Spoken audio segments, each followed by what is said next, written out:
lost 5 of 6. How do you kind of keep it all together? Just focus on the next week. Can't keep thinking about the past and linger on it, and it's only gonna hurt you going forward. So you just gotta put it behind you and just stay hungry. We know we can win games, and we just haven't put it all together yet. But I know we're gonna keep striving towards that, and we're gonna put it together. And I can't wait to see that happen. With that being said, you're in the week 9. Why hasn't that happened yet? Putting it all together. I don't have an answer. If I had an answer, I think we'd be winning a lot of football games. But a lot of new guys, and we're building, and we keep getting better. But we're not going to sit here and question. We're just going to keep working. That's all we can do is keep working. So what improvements have you made for yourself at the quarterback role? I think it's just slowing down as a whole, going into each game, just reading defenses and recognizing coverages and stuff like that, and understanding when to take a shot, when to check it down, just stuff like that in the quarterback position. Taking care of the football, that's something that I've worked hard on. A lot of turnovers early in the season, and it's something that I'm trying to work on, just keeping the ball in our hands on offense, and good things happen when we do that. Are the ingredients here to turn it around? Certainly, yes. Yeah, we have the players, and we just got to put it together. We have great guys who are working hard.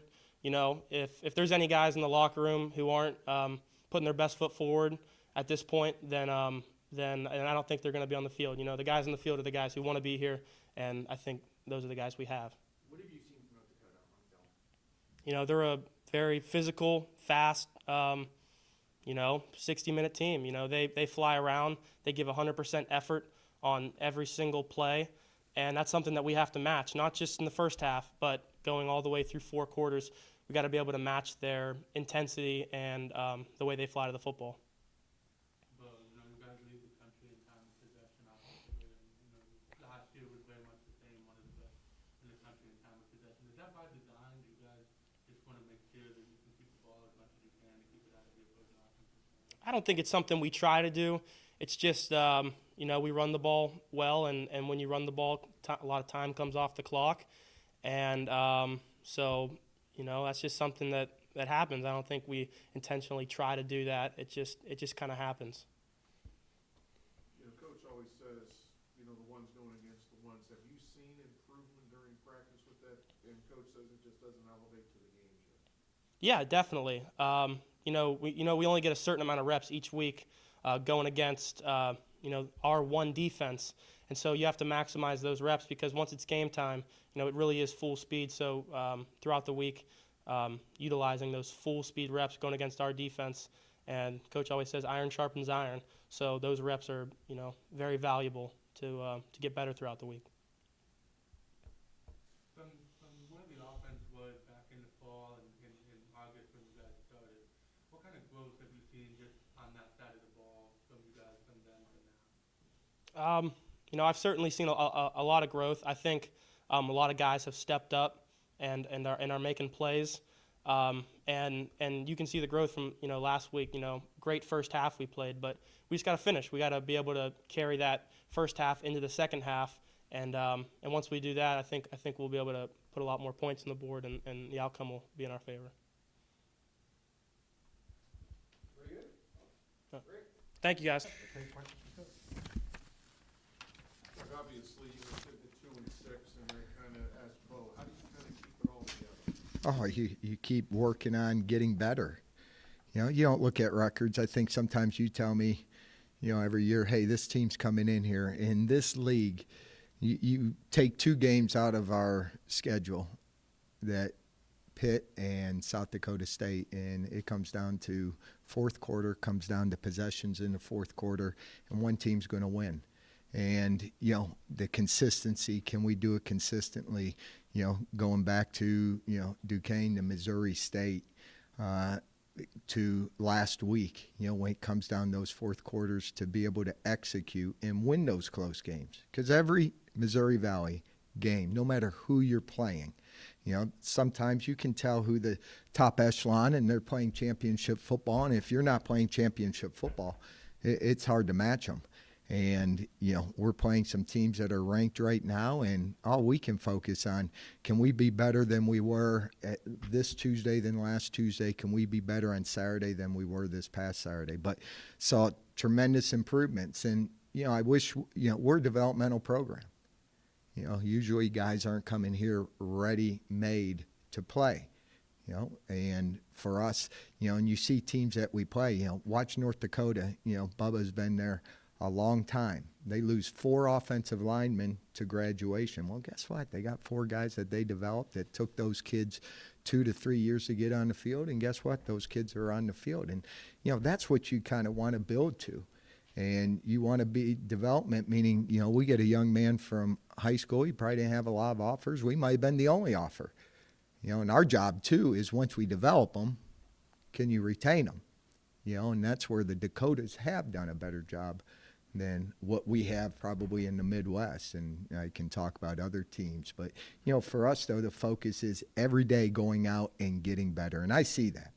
When we did ones-on-ones today, I see it. When I saw it Saturday, the first half of a football game, that's what it should look like. Now, we got to put it 60 minutes. From what you saw from where you guys were in August, Mm-hmm. can you describe the growth that you've seen from then to now on the side of the ball? Probably the confidence and the belief. I think, offensively we had a lot of returning starters, so there's guys that understood, the competition, understood, what it's going to take. And then you had some newbies that, had to learn. But when I see our kids now coming in, their preparation, their focus, how they prepare watching film, how they practice on Tuesday, Wednesday to Thursday.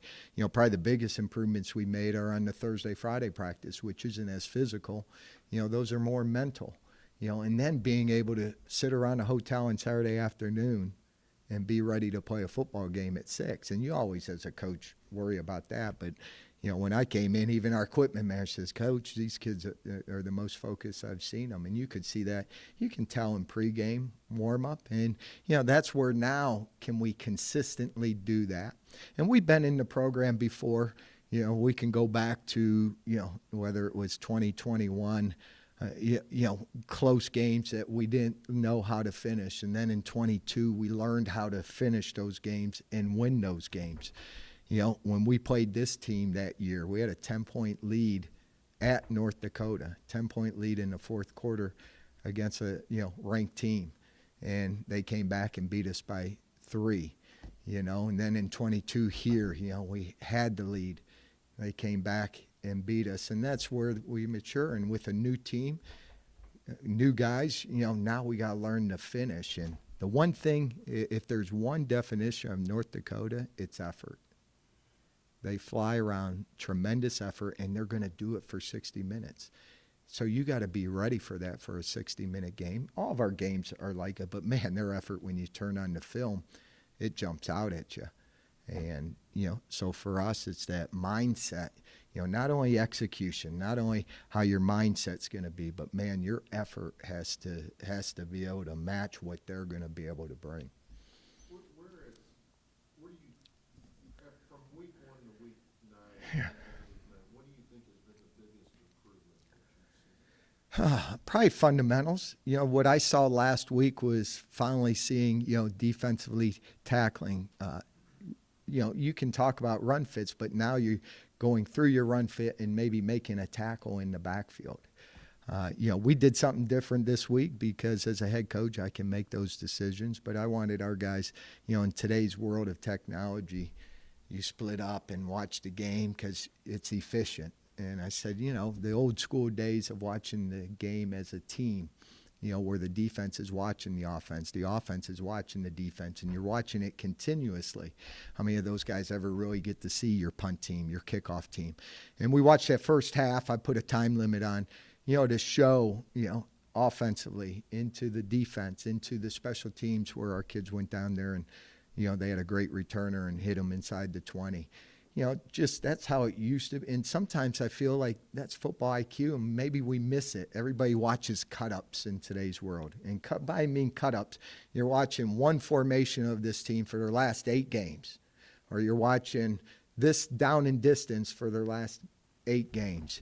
You know, I stay away. I watch continuous tape because I want to get a flow of the game. I want to see how they played 4 minutes before half, 4 minutes after half. And I get it. When you're game planning, you can't do that offensively and defensively. You know, but for us, I saw the improvement, Dana, guys lining up, guys playing fast. All we asked was play fast, play physical. And the last thing, I really believed our kids were not having fun. They were tense about making mistakes. Mistakes are going to happen. You know, we showed the tape last week, Ramirez. That's a bad fundamental, right? The tag in the rundown. That's a bad fundamental by a guy they pay millions to. Millions. Future Hall of Famer. Guess what? They reacted, responded in a positive way. We got 18 to 22-year-olds. Guess what? There's going to be mistakes in the game, but if you play with a great attitude and great effort, you can make up for those mistakes. So, again, you try to give them the real thing, but I saw our kids having fun. You know, we asked them last week, you know, why do you put all this work in if you're not going to have fun? We even defined play for them. Go look in the definition of play. It's for enjoyment.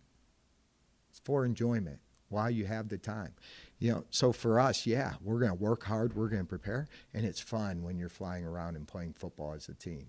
And I want to see that consistency grow over the next 4 games, and I look forward to it. I mean, I was so excited to get to work today and get on the field and see the improvement our kids made on a Tuesday. And so we'll have them ready to go Saturday night, 6 p.m. You know, you guys lead the country in time of possession, and last year was the offense, you know, was similar in that regard. Yeah. Is that by design? You know, could be. You know, they had a quarterback, new quarterback, just like we have a new quarterback. They got 3 very good running backs. They got an offensive line they're going to lean on. They execute well in their run game. They can throw the ball. They got an all-league wide receiver in Bo Belquist. You know, you go watch the Iowa State game. They had a 23-play, 14-minute drive, and they kicked a field goal. 23-play, 14-minute drive against a team that's undefeated in the Big 12. So, you know, for us, we might be doing the press conference here at 7:30 on Saturday night. You know, so, you know, but they do a great job of getting themselves in 3rd and short, 3rd and medium. And then, guys, you watch UNI 4th and 1 on their side of field, 65 yards away from the end zone on drive number 1 of the game. Guess what? They went for it. First down. They got stopped again before the 50. It's 4th and 6. They're punting. Fake punt. First down by 1 yard. You know, so they want their offense on the field. And, you know, when you play North Dakota, you got to defend everything, just like South Dakota or South Dakota State with trick plays on special teams, you know, new gadget plays, you know, on offense and defensively, unlike anything we see all year, because they come from every direction. Safeties, field safeties, corners, linebackers, they're constantly moving up front with their defensive line. So for us, it's a great challenge because we don't see that. We just play 2 teams that sit on you hard and create a wall. And now you go to a team that you're gonna get the kitchen sink coming at you, and we got to make sure that we're ready to handle that. You talked last week, you know, South Dakota State, or South Dakota 2 years ago, I think was 3-8. You mentioned North Dakota State had lost 4 offensive linemen. Do you explain that to your players? Do you go through that with your players to say, hey, you know, to be successful, there are going to be some bumps in the road? No. I just think that's excuses, Dana. I really do. Like, you'll never hear me tell our kids anything but what we can do to get better at a team. We're never going to blame, well, we got new guys. We're never going to blame that we lost starters. We're never going to point finger, because that's not how you get through things. You get through things by being a problem solver. You get through things by finding a way. You get through things by finding what we can do successfully. So, yeah, that's something I would never address with our team. You know, we want to focus on what we can control. Some of these kids, I told you, this is their first year here. We're focusing on what we control, how we practice, how we prepare, how we play the game, how we come together as a team. Anything outside of that doesn't help. I guess what I was getting to, Yeah. though, it's worked by other programs, and it could work here. Yeah, I mean, gosh, I feel confident with the young kids we have in this program. And, here again, you don't want to put a young man on the field before he's ready. And most teams in this league don't.